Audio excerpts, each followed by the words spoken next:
Welcome to Khan's Crop Academy. Good morning, student. Hi, we are going to learn Agriculture, Science and Technology, Standard 12, Revision 2021, Chapter number 11, Organic Farming. Organic Farming, this chapter asked in board exam 3 or 6 mark. 3 mark compulsory, then 6 mark with option. विद्यार्थी मित्रांनो, आपण revision 2021 सुरू केलेला आहे. त्यामध्ये आपण chapter number 11 सुरू केलेला आहे, ऑर्गॅनिक फार्मिंग. ऑर्गॅनिक फार्मिंग हा चॅप्टर आपल्या बोर्ड एक्झाम मध्ये एकूण वेटेज जी आहे 3 आणि 6 आहे. म्हणजेच या बोर्ड एक्झाम पेपर मध्ये 6 मार्काचं या चॅप्टरवर प्रश्न असणार आहेत. मग त्या 6 मार्काचं ब्ल्यू प्रिंट नुसार आपण डिस्ट्रीब्युशन केलेले आहे. 3-3 मार्काचे 2 प्रश्न, 3 मार्काचे 2 प्रश्न या चॅप्टरवर विचारू शकतात. आणि ते कोणते प्रश्न विचारणार आहेत ते आपण बघूया. आणि 2021 मध्ये या बोर्ड एक्झाम मध्ये 2021 मध्ये रिड्यूस जे झालेलं आहे या चॅप्टरवरचं टॉपिक, ते 3 टॉपिक कमी केलेले आहेत. मोठमोठे आणि फारच सुटसुटीत जे होतं भाग तेच कमी केलेलं आहे. म्हणजेच आमचे जे मित्र कंपनी आहेत त्यांनी असा विचार केलं की सोपं भाग कमी करायचा आहे, सेल्फ स्टडी वरून विद्यार्थी करू शकतात असं त्यांच्या लक्षात आलं आणि त्यांनी सोपं भाग कमी केलं बाळांनो. तर त्यामध्ये आहे कंपोनंट्स ऑफ ऑर्गॅनिक फार्मिंग. फारच सोपं भाग होतं आणि नेहमी विचारण्यासारखं होतं. नंतर फारच सोपं म्हणजे मेरिट ऑफ ऑर्गॅनिक फार्मिंग, म्हणजे ॲडव्हान्टेज ऑफ ऑर्गॅनिक फार्मिंग, हेच डिलीट केलं बाळांनो. त्याचबरोबर demerit of organic farming, disadvantages of organic farming, हे भाग रिड्यूस केलेला आहे. हे 3 घटक कमी केलेले या ऑर्गॅनिक फार्मिंग मधून. तर 2021चं जे बोर्ड एक्झाम होणार आहे ते 25% रिड्यूस सिलेबसवर होणार आहे. तर या चॅप्टर मधलं हे भाग रिड्यूस झालेलं आहे. तर बघूया आपण राहिलेलं जे भाग आहे ऑर्गॅनिक फार्मिंगचं ते बघू आपण. तर अँसर द फॉलोइंग क्वेश्चन. 1-1 मार्कासाठी. तसे ब्ल्यू प्रिंट मध्ये या चॅप्टरवर 1-1 मार्काचा तर प्रश्न नाही आहे, पण तरी आपण बघूया. Organic farming is the production system which avoid the use of dash. Avoid, organic फार्मिंगची डेफिनेशन काय म्हणते? अवॉइड आणि मॅक्झिमम ॲडेड. अवॉइड काय करायचं म्हणजे टाकायचं नाही आहे. काय टाकणार नाही? पहिलं दिलं त्यांनी pesticide, organic manure, bio agent, none of this. तर यामध्ये रसायन कोणतं वाटत आहे? पेस्टिसाइड है ना. तर हे कृषी रसायन आहे. तर आपण ऑर्गॅनिक फार्मिंगमध्ये अवॉइड करतो कृषी रसायन वापरण्याचं, तर पेस्टिसाइड अवॉइड करायला पाहिजे. तर पेस्टिसाइड हे योग्य आहे. Next, principles of organic farming are related with of dash. तर ऑर्गॅनिक फार्मिंगचे जे प्रिन्सिपल आहेत त्यावर प्रश्न विचारणारच आहेत. तर खालीलपैकी ऑर्गॅनिक फार्मिंगचा प्रिन्सिपल कोणता आहे? हेल्थ आहे का, फर्टिलायझर आहे का, हर्बिसाइड्स आहे का, ग्रोथ रेग्युलेटर्स आहे? तर यामध्ये principal of organic farmings are related with of dash. तर कशाच्या रिलेटेड आहे प्रिन्सिपल? तर हेल्थ आहे ना. कशावर आहे? हेल्थ आहे ना. तर त्याचे आपण प्रिन्सिपल जे आहेत 4 प्रिन्सिपल आहेत. त्यामध्ये हेल्थ, केअर, फेअरनेस असे त्याचे प्रिन्सिपल आहेत. तर हेल्थ आहे त्यामध्ये. Next, biological wheat control involve the use of dash. तर बायोलॉजिकल वीट कंट्रोलमध्ये काय इन्व्हॉल्व केलं जातं? पॅथोजन्स का, हर्बिसाइड का, केमिकल्स, नन ऑफ दिस. तर काय इन्व्हॉल्व केलं जातं? Herbicide, pathogen, chemical. बायोलॉजिकल म्हटलेलं बरं.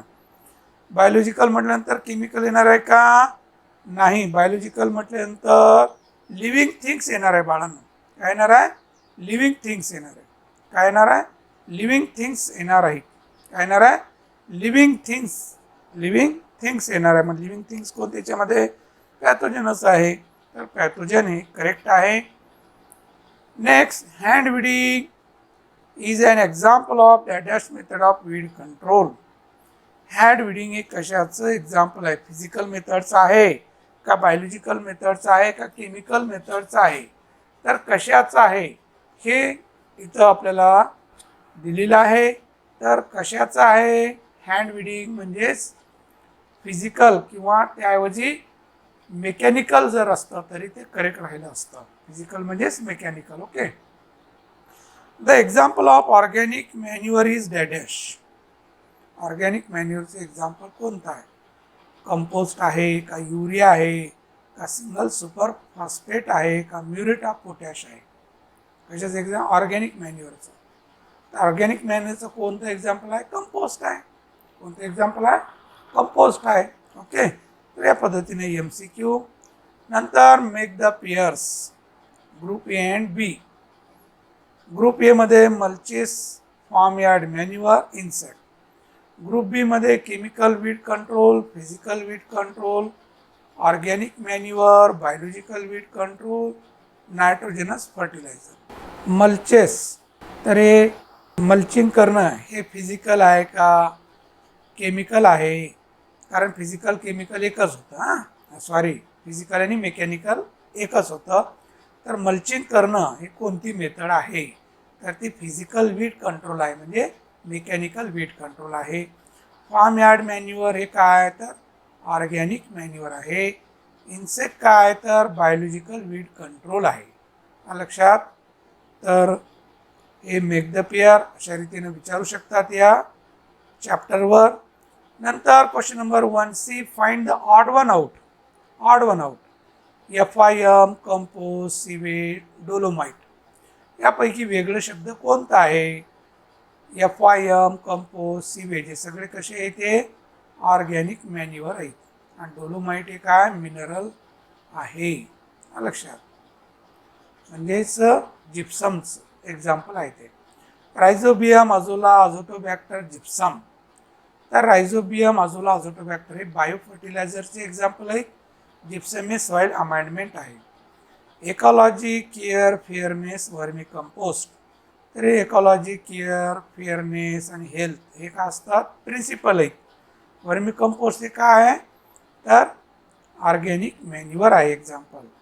Pyrites, gypsum, dolomite, sewage. Pyrite, gypsum, dolomite this are the soil amendment example. Sewage हे ऑर्गॅनिक मॅन्युअर आहे. तर असं ऑड अँड आउट विचारतात.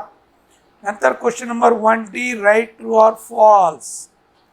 Organic farming enhance long term soil fertility. Organic फार्मिंगमुळं जमिनीची सुपीकतेमध्ये वाढ होते असं म्हणायचं आहे त्यांना. तर ट्रू आहे का फॉल्स आहे? तर ट्रू आहे. Next, organic manure include compost. Organic manure include compost. Organic मॅन्युअरमध्ये कंपोस्ट येते का? ट्रू, बरोबर आहे, येते. Biological weed control involve use of insect. Biological weed कंट्रोलमध्ये इन्सेक्ट इन्व्हॉल्व होते करणारे है ना. तर लिव्हिंग थिंग आहे. ट्रू आहे, बरोबर आहे.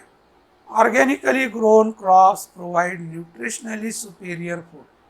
Organically grow crop provide nutritionally superior food. तर ऑर्गॅनिक मॅटरवरून आपण पीक घेतलेलं असेल तर ते न्यूट्रिशनली सुपेरियर फूड आहे का? तर ट्रू आहे, बरोबर आहे. The cost of production of organic produce is comparatively high. Is comparatively high. The cost of production organic product. तर ऑर्गॅनिक प्रोड्यूस हे कॉस्टली प्रॉडक्ट असतं, म्हणूनच मार्केटमध्ये महागडं जातं, महाग असतं. सेंटेन्स बरोबर आहे. नेक्स्ट, 3 मार्काचे प्रश्न या टॉपिकवर कसे विचारू शकतात? Define organic farming. आता 3 मार्काला तर नसतं हे डिफाईन ऑर्गॅनिक फार्मिंग. 2 मार्काला विचारतात डेफिनेशन, पण 3 मार्काला हे विचारू शकत नाही. What are the conversion requirements of organic farming. Conversion requirement ही महत्त्वाचं आहे. एक कन्वर्जन रिक्वायरमेंटमध्ये आहे. रिक्वायरमेंट जे पॉईंट आहे त्यामध्ये भरपूर त्याचे पॉईंट्स आहेत. तर कन्वर्जन एक त्याचा स्टेप आहे रिक्वायरमेंटचं. List out the requirements of organic farming. फक्त लिस्ट करायचं 3 मार्कासाठी 6, तसेच 7-8 आहेत रिक्वायरमेंट. तर लिस्ट आउट करायचं 3 मार्कासाठी, असं शॉर्टमध्ये विचारू शकतात. नंतर व्हॉट आर द एम्स और objects of organic farming. Organic फार्मिंगचे एम्स काय 3 मार्कासाठी विचारू शकतात. Describe the types of organic farming. तर ऑर्गॅनिक फार्मिंगचे टाईप्स किती टाईप्स, 3 टाईप्स. ते टाईप्स लिहायचे आपल्याला थोडं एका सेंटेन्समध्ये एक्सप्लेन करायचं. Describe the principal of organic farming. Organic फार्मिंगचे प्रिन्सिपल आता 3 मार्कासाठी आहे, तर फक्त 3 शॉर्टमध्ये एक्सप्लेन करायचे आहे. तसे 4 आहेत प्रिन्सिपल, तर कोणती 3 लिहायचं किंवा पहिले इंग्लिश करायचं आणि 3 याच्यावर थोडं शॉर्ट लिहून टाकायचं 3 मार्कासाठी. Right in detail about nutrient management in organic farming. तर हे सुद्धा रिक्वायरमेंटचाच भाग आहे. रिक्वायरमेंटमध्येच येतं न्यूट्रिएंट मॅनेजमेंट. त्या न्यूट्रिएंट मॅनेजमेंटवर विचारू शकतात, जमिनीच्या सुपीकतेच्या रिलेटेड आहे. तर सोपं आहे, असे सोपे प्रश्न विचारू शकतात बाळांनो.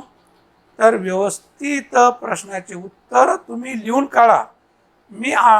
मी रेडीमेड दिल्यानंतर तुम्ही काहीच करणार नाही बाळांनो. यासाठी प्रश्न दिलेले, उत्तरं तुम्ही लिहायचे आहेत. लिहिल्यामुळं काय होणार, बोर्ड एक्झाममध्ये तुम्हाला सोपं जाणार आहे. ऑलरेडी आपण दिल्यानंतर त्याचबरोबर निकिता पब्लिकेशन अंतर्गत आपण अपेक्षित काढलेली आहे. ते अपेक्षित सुद्धा तुम्ही रेफर करू शकतात. तर आपल्या मित्रांना जास्तीत जास्त शेअर करा, लाईक करा, सबस्क्राईब करा. जे 11वीचे तुमचे ज्युनियर मित्र जे असतात त्यांनाही शेअर करा. 11वीचंही आपलं सिलेबस संपत आलेलं आहे, तर इतरांना जास्तीत जास्त शेअर करा. थँक्स. जय जवान जय किसान.